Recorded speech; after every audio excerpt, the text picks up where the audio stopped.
vuoi boxarlo, vuoi boxarlo, voglio solo di sé. La pagina SportsMafia, che abbiamo già citato in precedenza, è una delle più esponenti nel mondo della sport life europea. Musti, il volto dietro al profilo della community, ci ha gentilmente invitati a Berlino per poter raccontarci il suo percorso con la pagina.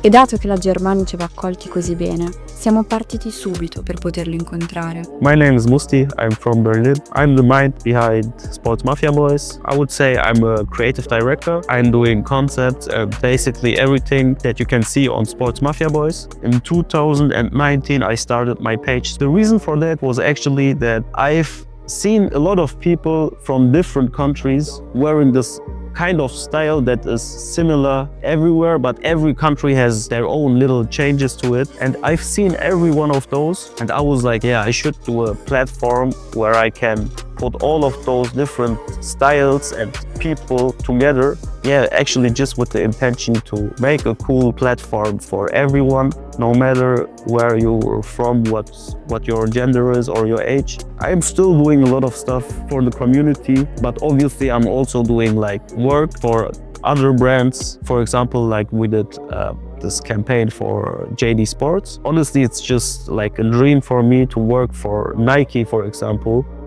If I think about it, it already started in like elementary school because everyone in school was wearing their favorite football jerseys, and in school we were wearing like fake jerseys with football shoes on jeans. And for me, that's the first time that I really lived and saw sport life. I remember how I went into the Foot Locker store and my mom was like, no, we cannot buy the shoe because it's expensive. It was like 100 euros. Obviously for a little kid, it's a lot of money to spend on a pair of shoes. Yeah, long story short, I got those shoes and yeah, I got my first Air Max there. 10 years later, I was doing my first Nike project. It was indeed my first ever project. I didn't do anything before. And that was so important for me. It's a really emotional moment in my life.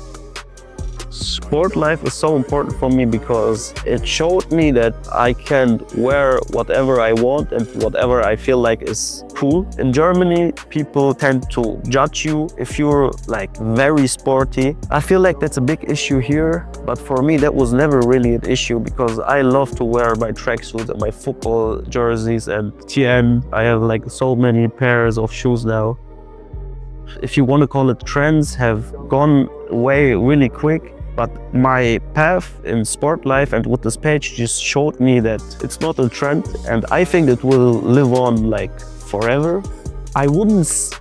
Mainstream is difficult because it's not like sport life is the biggest thing right now, because a lot of people focus on other stuff, and that's good actually because we have our own subculture. I think it has very good impact on fashion, art and everything, so it comes naturally that people will copy. And for the future, obviously on the one side I want to live off this because this is like I committed so much for SportsMafia Boys and now I'm trying to live of it. I hope that my page will also help me to make some different jobs as a creative director besides from SportsMafia Boys. But I know where I come from and it will always be my main inspiration. Yeah, that would be my future goal. SportsMafia Boys.